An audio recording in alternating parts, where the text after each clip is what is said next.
Ay mga kapiling cute! Magandang hapon mga kapiling cute. Bibiyahe tayo ngayon. Papunta tayo ng Real Quezon. Medyo malayo-layo yung biyahe natin ngayon mga kapiling cute. Kaya kailangan natin ng mahabang pasensya. At saka panti-antukin mga kapiling cute. Meron tayong ganito mga kapiling cute. Pampalakas. Ito yung dala natin mga kapiling cute. Ayan, kita niyo yan.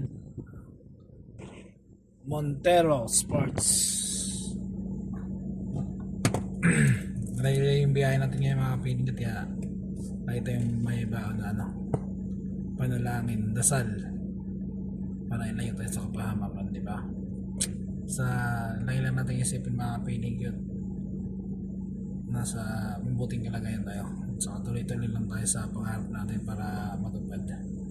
Kaya ayun dyan mga kapiling cute, mangarap na kayo. Dati mga kapiling cute, ang gusto ko talagang nung mag-aaral pa ako, gusto kong kurso mga kapiling cute, or tinatawag na yung tawag nito, pangarap mo kung anong maging.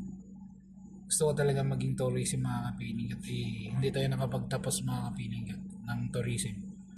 Kaya nahulog tayo yan sa pagka driver. Pero tourism pa rin yun kasi driver kung saan saan mapunta mga kapiling Kaya okay pa rin na sunod pa rin natin yung course natin na tourism kasi mapupunta tayo kung saan saan at sa kahit anong lugar mapupunta natin dahil driver tayo eh.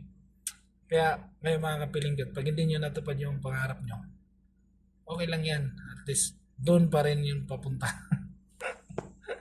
Tourism pa rin si feeling cute. O paano mga kapilingkot, dyan lang kayo ha.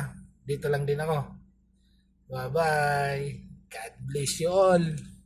Peace.